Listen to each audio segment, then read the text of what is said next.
João capítulo 3, vamos ler dos versos 6 ao 8. O que é nascido da carne é carne, e o que é nascido do Espírito é Espírito. Não te maravilhes de te ter dito, necessário vos é nascer de novo. O vento assopra onde quer, e ouves a sua voz, mas não sabes de onde vem, nem para onde vai. Assim é todo aquele que é nascido do Espírito. Agora vamos ouvir aqui, escute um pouquinho. Jesus fala aqui da necessidade do novo nascimento, e ele está conversando com um mestre da lei, chamado Nicodemos. Nicodemos faz uma pergunta, depois que Jesus começa a falar do novo nascimento, ele faz a seguinte pergunta: como pode um homem nascer sendo velho? Então Jesus responde que isso se dá pelo Espírito Santo. Agora talvez alguém pergunte também, né? Mas quem é o Espírito Santo? A confissão de fé da grande igreja de Westminster, na Inglaterra, ao abordar a questão da Santíssima Trindade, declara a seguinte palavra a respeito do Espírito Santo: na unidade da divindade há três pessoas de uma mesma substância, poder e eternidade: Deus o Pai, Deus o Filho e Deus o Espírito Santo. Então, segundo a declaração de fé, que está de acordo com a Bíblia perfeitamente, o Espírito Santo é Deus. Esta é a definição mais curta e rápida. O Espírito Santo é Deus. Embora invisível aos nossos olhos, ele é plenamente real e perceptível pelas obras que ele realiza em nossa vida. É impossível uma pessoa que começa a ter intimidade com Deus, vai para a oração, começa a clamar a Jesus, é impossível ela não ter a consciência plena de que o Espírito Santo de Deus é uma pessoa real, que pode ser percebida, perceptível a glória dele, o poder dele, principalmente o amor dele, a comunhão dele. Então Jesus declarou três coisas importantes que o Espírito Santo fará a este mundo. Veja o que Jesus falou a respeito do Espírito. Quando ele vier, convencerá o mundo do pecado, primeira, da justiça, segunda, e do juízo do pecado em uma versão, porque não creem em mim. Da justiça, porque vou para o meu Pai, e não me vereis mais. E do juízo, porque já o príncipe deste mundo está julgado. Ele não vai ser julgado, ele já está julgado. Já tem uma sentença de morte, de lago de fogo para o príncipe deste mundo, que é Satanás. Então, com relação ao mundo, o Espírito Santo veio para, primeiro, demonstrar a gravidade do pecado, não permitindo que os homens se acomodem no pecado, porque o maior perigo que um ser humano pode correr na sua existência é estar vivendo no pecado tranquilo, vamos dizer assim, relativamente, achando que está tudo certo, como se estivesse em paz. É a mesma coisa de uma pessoa que está com uma grave doença, mas simplesmente nunca percebe nenhum sintoma, nenhum problema. Então, quando aquela doença reage, a morte é fatal. Agora, quando ele sente, quando vem a dor, quando vem aqueles sinais, então dá tempo às vezes de tomar providência. O Espírito Santo veio para não deixar o homem tranquilo no pecado. Não é possível ficar tranquilo numa vida distante de Deus. O Espírito Santo não deixará que os homens fiquem tranquilos. Esse incômodo do Espírito Santo é uma misericórdia de Deus, uma bondade de Deus, né? Segundo, o Espírito Santo vem e está no mundo, aliás, e já está fazendo isso, para demonstrar a real necessidade de um Salvador. Então ele mostra que estamos em pecado, mas mostra o Salvador. Ele nos apresenta Jesus como este Salvador perfeito, capaz de cumprir toda a justiça de Deus. E terceiro, o Espírito Santo veio e está no mundo para demonstrar que tudo que insiste existir fora da vontade de Deus, tudo que se opõe ao reino de Deus, tudo que tenta existir fora da vontade de Deus, será julgado. E o exemplo que o escritor João dá é que Satanás, que se levantou frontalmente contra Deus, foi julgado. Não fica sem ser julgado, não fica impune. Então, agir contra Deus é a certeza de que terá que enfrentar o juiz de Deus. Mas este ministério do Espírito Santo é principalmente direcionado principalmente ao mundo sem Deus. Agora vamos lembrar do que ele faz na igreja, naqueles que já receberam a Jesus, naqueles que já ouviram o chamamento de Deus. Que o Espírito Santo faz? Primeiro, Jesus disse: eu rogarei ao Pai, Ele vos dará outro Consolador, para que fique convosco para sempre. O primeiro grande ministério do Espírito Santo na igreja é consolar. Consolar, dar aquele suporte emocional, psicológico. É o médico dentro da igreja, é o psiquiatra divino. Acho que nem pode usar esse nome, acho que até fica ruim. É o Consolador. Não tem outro jeito de adjetivar o Espírito Santo. É isso mesmo, Consolador, Paráclito, que é aquele que fica ao nosso lado para nos dar o suporte, o consolo e a força. Segundo, Jesus disse: mas quando vier aquele Espírito da verdade, Ele vos guiará em toda a verdade. Guiar, Ele é um mestre. Ele vem então para nos fazer conhecer a vontade de Deus. Então, louvado seja Deus, que a gente só permanece no erro, se não der ouvido para o Espírito Santo. Aliás, errar, é possível errar. Não é bom, mas acaba sendo uma possibilidade. Porém, o Espírito de Deus é aquele que vem sempre para te tirar do erro. Se a gente começa a pegar uma veredinha, aí, de uma tangente, saindo do caminho, o Espírito Santo vai dizer rapidamente para você: este não é o caminho. E aí você, como um crente obediente, um filho sábio, diz: ô Espírito Santo, me perdoa, me ajuda, me dá graça, eu reconheço que o Senhor está me guiando na verdade.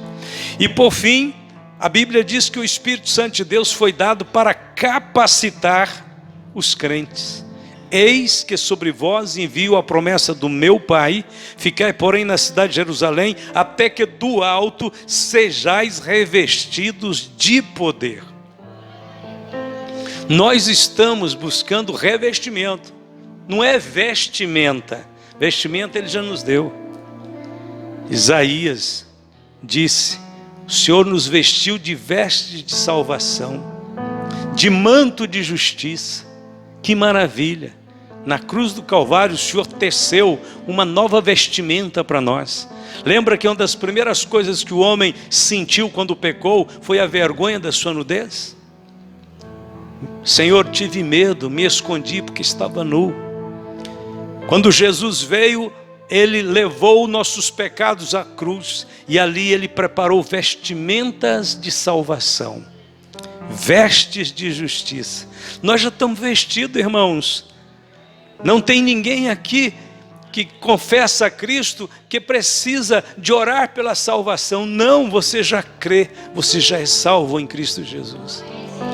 Mas então, pastor, por que nós estamos orando, buscando o Espírito Santo? Porque nós queremos revestimento. Eu estou vindo no meio da semana, dificilmente eu venho de paletó. Eu venho de camisa, estou vestido.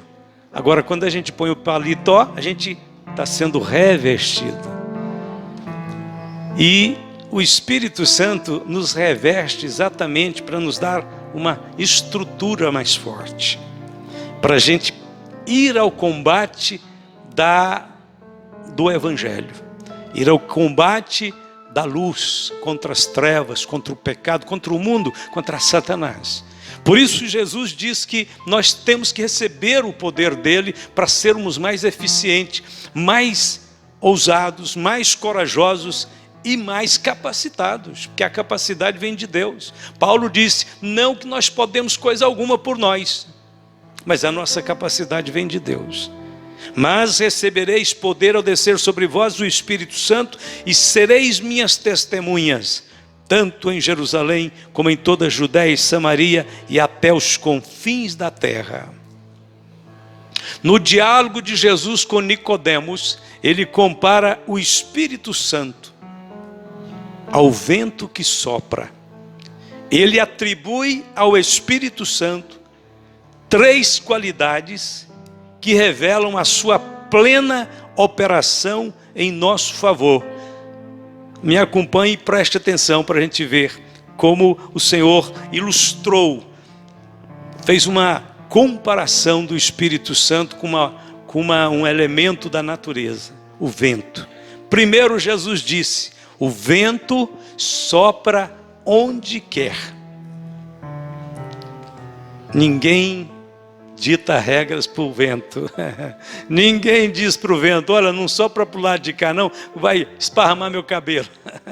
Não tem isso. O vento sopra. Hoje, a chuva de hoje à tarde veio totalmente, pelo menos aqui no centro, aqui perto de casa, veio totalmente ao contrário das outras chuvas. Vocês perceberam? Geralmente as chuvas vêm de lá para cá, essa veio daqui para cá.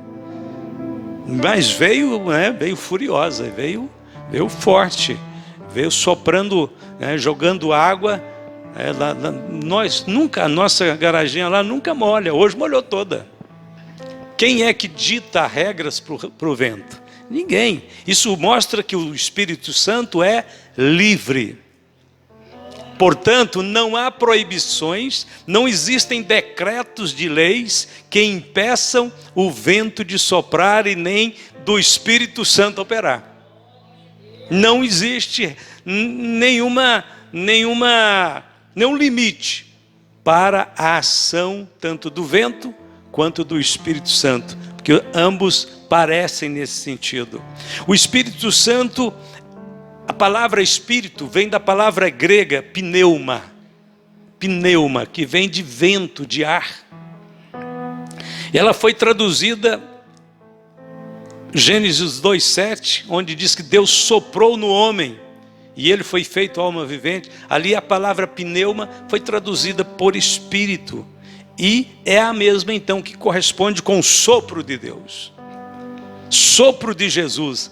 Jesus soprou também nos discípulos em João 20:22, dizendo, recebei o Espírito Santo.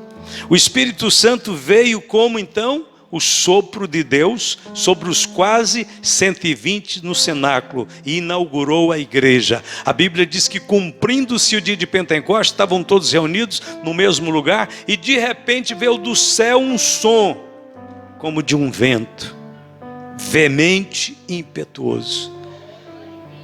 O Senhor poderia ter dado o Espírito Santo silenciosamente, abruptamente, causando inclusive assim uma perplexidade, um espanto, porque ninguém estaria nem percebendo. Mas o Senhor quis dar sinais, e um dos sinais que ele deu foi este som parecido com um vento veemente impetuoso, que foi encheu a casa em que ele estava sentado, e de repente Deus dá outro sinal, línguas repartidas como que de fogo, ou seja, chamas de fogo começaram a aparecer por cima dos irmãos, chamas. Já teve várias experiências de batismo com o Espírito Santo, onde Deus dá a visão de chamas de fogo. Já teve vários, eu conheço vários testemunhos de irmãos, eu conheci alguns jovens da minha época, da minha conversão, que tinham grandes problemas com alcoolismo e até com droga, e na conversão deles, muitos foram batizados com o Espírito Santo, e a experiência que eles tiveram é que na hora eles viram fogo de Deus caindo sobre eles. Sentiram um calor tremendo e começaram a falar em línguas e foram libertos daquele momento, não somente ele foi liberto da incredulidade, do distanciamento de Deus, mas eles foram batizados com o Espírito Santo e libertos dos vícios. Uma história que aconteceu aqui perto de Goiânia, no município, não sei se aqui perto de Iguapó, por aí, mas tinha um casal de irmãos, uma família, aliás. Não, havia uma família, e dentro da família, só a esposa que era crente. Na realidade, depois é que vai haver uma conversão. Mas essa irmã tinha que ir na igreja mais perto, ela tinha que ir uns 4 quilômetros a pé para ir e voltar, e o esposo ainda não era crente e era alcoólatra. E ela ia e voltava, e quando ela voltava, ele batia nela, ele espancava ela. Ficava falando as coisas mais grosseiras para ela, mais absurdas. E um dia ela, chorando, falou para o pastor, não sei se eu vou aguentar muito tempo, não quero me distanciar da igreja, eu estou sofrendo demais, meu esposo não entende, ele bebe demais, ele está cada vez pior, e ele está ficando violento.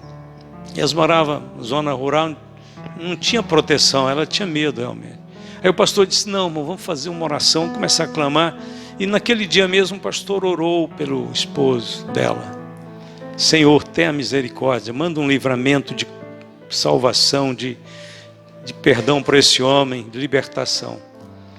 E ele disse para ela, irmã, quando ele estiver violentamente querendo te agredir, você só vai dizer assim, Senhor Jesus, me cobre com teu sangue, tenha misericórdia do meu esposo. Interessante que ela voltou para casa neste dia, já à noite, e exatamente esse dia ele estava oprimido, ele estava mesmo enfurecido. E aí ele logo que ela chegou, guardou a Bíblia, já veio e partiu para cima dela para agredi-la, e ela, Senhor Jesus, me cobre com teu sangue e abençoa meu esposo.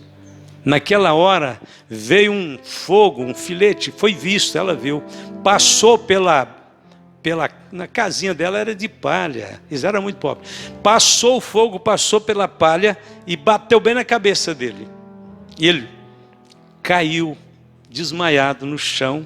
Na mesma hora, os porcos que estavam no chiqueiro começaram a morder um no outro, rebentaram e sumiram no mundo, no mato. Os demônios saíram dele.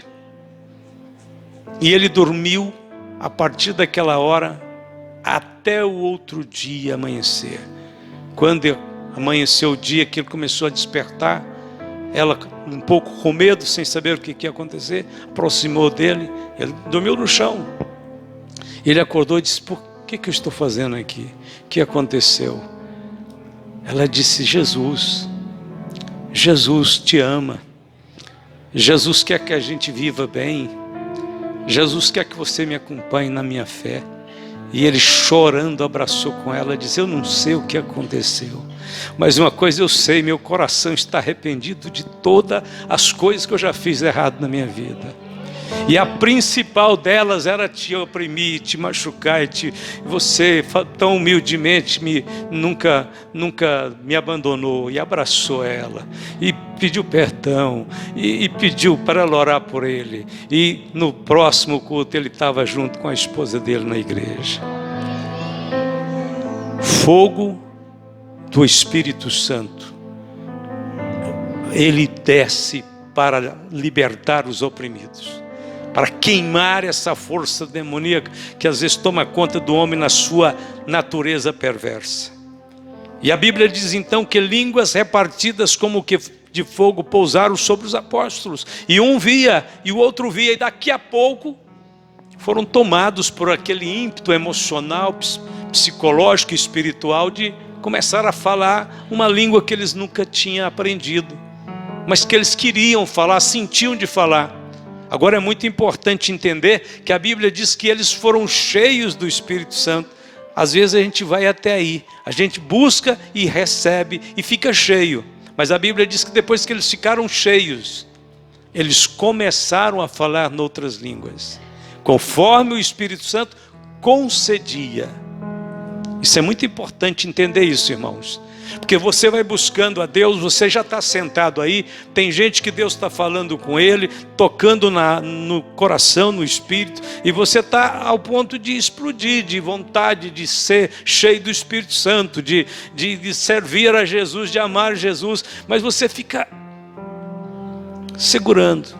Imagine se um irmão ou uma irmã dissesse: pastor, com licença, eu poderia dar uma saidinha para ir ali no banheiro rapidinho? Eu disse: está concedido, irmão, pode ir, você tem todo dia liberdade para ir.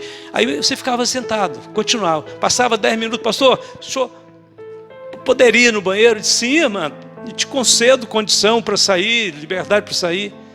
Mais alguns minutos, então você perguntasse de novo: o que eu ia dizer para você, irmão? Irmã, eu já te falei que pode ir, eu já te dei a permissão, eu te concedi a liberdade. O Espírito Santo já chegou na sua vida muitas vezes e te concedeu que você falasse em línguas. Só faltou você falar em línguas. Aí você ficou esperando: que hora, Espírito Santo, que o Senhor vai confundir a minha língua aqui, vai acontecer uma coisa muito estranha, que eu não tenho controle nenhum sobre ela, absolutamente.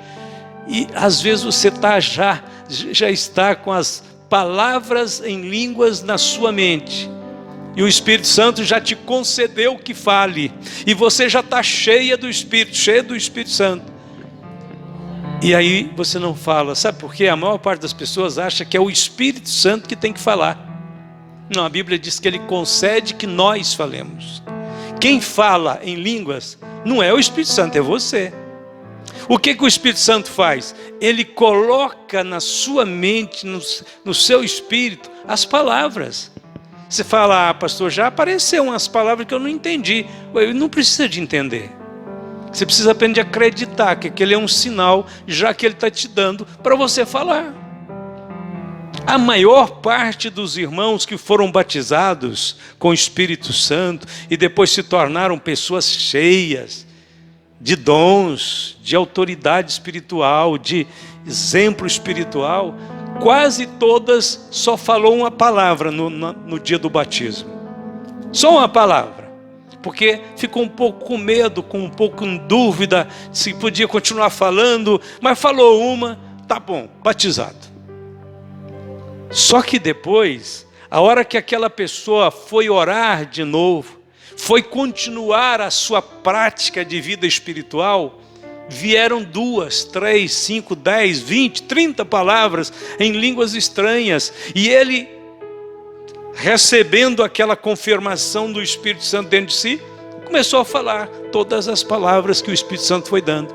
E daqui a alguns dias, era a pessoa que falava a língua estranha mais bonita dentro da igreja.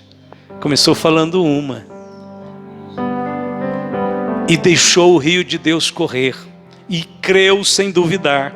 O Espírito Santo, irmãos, ele soprou naquele dia um vento forte sobre a igreja, mas ele continuou soprando. Não foi só no dia de Pentecostes. A Bíblia diz que durante aqueles primeiros anos ali, Jerusalém foi balançada pelo poder de Deus. Deus continuou fazendo o seu Espírito operar em toda Jerusalém. Depois ele foi para Samaria. Os convertidos de Samaria recebem Jesus e não sabem mais o que faz. Então Pedro e João descem até Samaria, ora por eles, impõe as mãos, e eles recebem o batismo com o Espírito Santo. Depois vem Saulo, que está perseguindo a igreja. Jesus para ele na estrada de Damasco, leva ele para a casa onde ele ia encontrar com Ananias, e ali manda Ananias orar por ele. E quando Ananias ora por Saulo, ainda de Tarso, né, aquele que tinha sido perseguidor, a Bíblia diz que cai as escamas dos olhos de Paulo, e Paulo é cheio do Espírito Santo.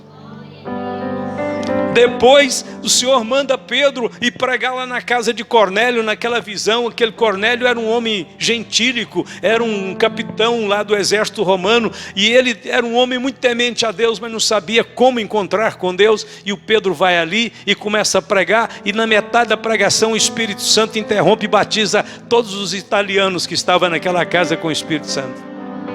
Eles eram da corte italiana, a Bíblia diz. Depois Paulo, depois de mais de 20 anos depois do Pentecostes, 21 anos me parece, se não me falha a memória exato, são 21 anos depois do Pentecostes, Paulo está em Éfeso. E Paulo encontra um grupo de crentes que tinham convertido com a pregação ainda do profeta João, que só batizava ali no Jordão para o arrependimento e tal, mas eles criam. Paulo disse: vocês receberam o Espírito Santo quando creram? Eles disseram: nós nem conhecemos o Espírito Santo, nem sabemos o que é isto.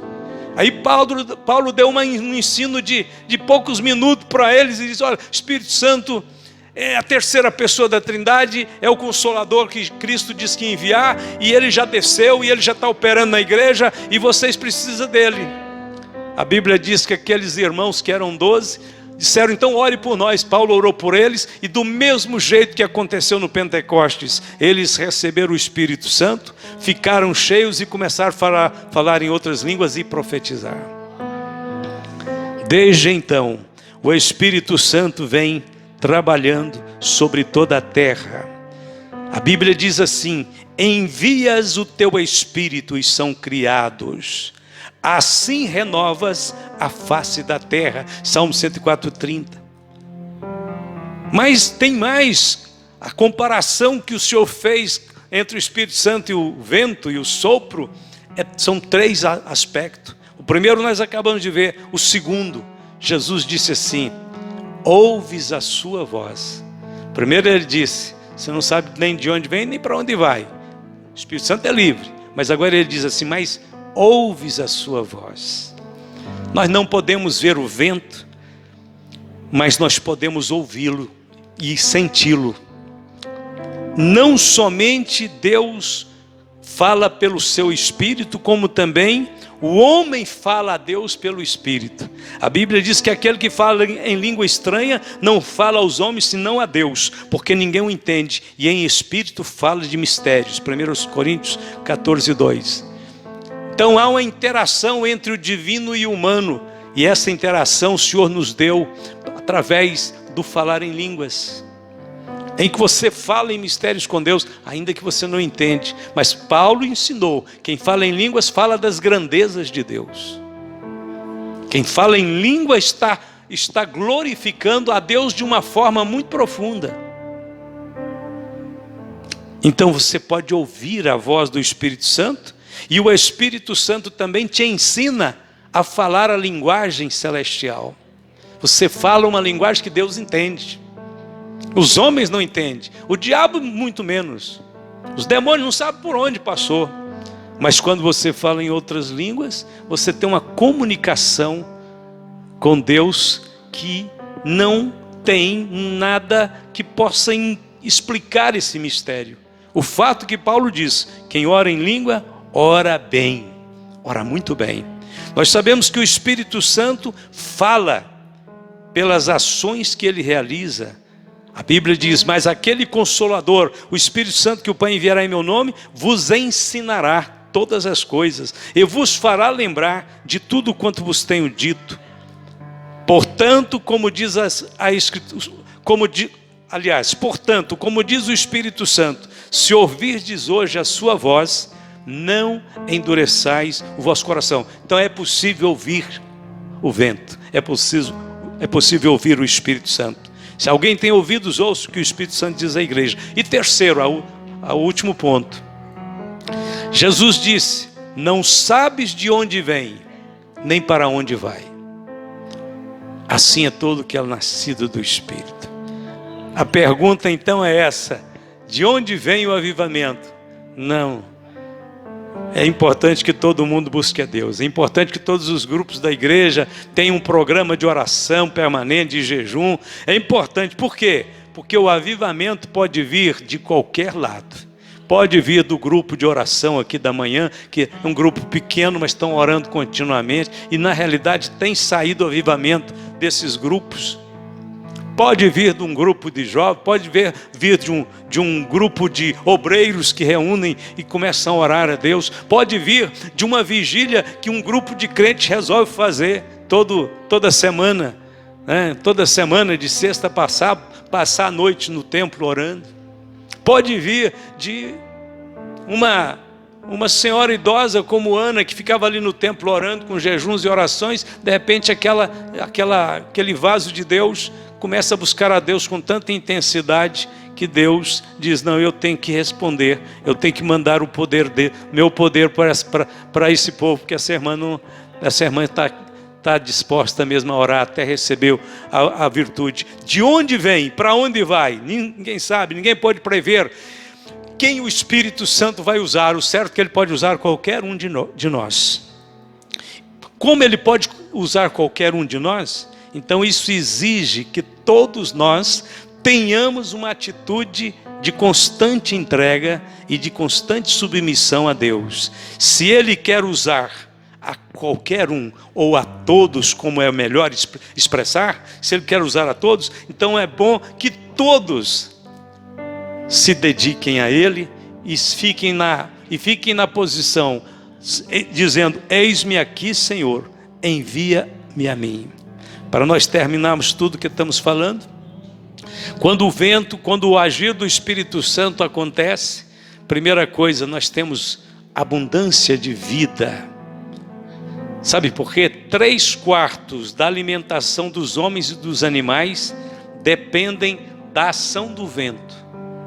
Parece que a maior parte da alimentação espiritual dada na igreja, acho que aqui não é nem 3/4, não, aqui acho que é os 4/4 mesmo. A alimentação depende do que o Espírito Santo traz, opera na igreja. É a mensagem cheia do Espírito Santo que alimenta, é o louvor ungido pelo Espírito Santo que realmente toca na alma, é realmente o aconselhamento do Espírito Santo é que cura a gente, que dá direção para o irmão, para a irmã que precisa. Quando o vento movimenta, quando o Espírito Santo sopra, a Bíblia diz: há poder. Há poder. O vento tem muito poder, tremendo poder. É um poder tão incrível que ele é incontrolável, né? Os governos, os líderes das nações ficam preocupados tentando controlar as construções, a população, porque se um vento forte surgir, um tornado, por exemplo, é incontrolável. O Espírito Santo trouxe para o cenáculo um poder que o inferno não pode controlar. O inferno pode controlar a organização humana, o inferno pode controlar instituições humanas, governos humanos, mas o inferno, Satanás, o demônio, não pode controlar um povo que recebe o poder de Deus e é guiado pelo poder de Deus. Essa experiência fez Pedro trocar o medo pela coragem, fez os apóstolos fracos se tornarem fortes. Essa experiência mudou a vida daqueles homens. A igreja foi impulsionada pelo poder do Espírito Santo para evangelizar o mundo inteiro. Quando o vento do Espírito Santo movimenta, nós temos refrigério, a nossa alma fica doce, suave, porque o Espírito de Deus vem e ameniza o calor, refresca, traz refrigério pela presença do Senhor. E o que eu acho mais importante, sabe o que é? É que quando o poder do Espírito Santo está movimentando a igreja, é igual quando o barco, aqueles barcos a velas, ainda tem até hoje, né? Nas competições estão todos a velas, que eles põem a embarcação na água e eles nunca tentam velejar contra o vento, mas a favor do vento. Então o problema é saber para onde o vento está soprando. Se o vento está soprando para o leste, então tem uma boa navegação para o leste hoje, porque o vento está para lá. Aí o que eles fazem? Apenas issa as velas e deixa o vento soprar. Quando o vento sopra, ele movimenta aquela embarcação. Irmãos, se nós tentarmos ir contra o agir do Espírito Santo, nós vamos esgotar. Mas se nós canalizarmos a nossa vida em direção ao rumo que o vento está soprando, a gente vai longe e faz menos esforço, sofre menos, desgasta menos. O vento nos levará, o Espírito Santo também nos levará a fazer toda a vontade de Deus. Amém?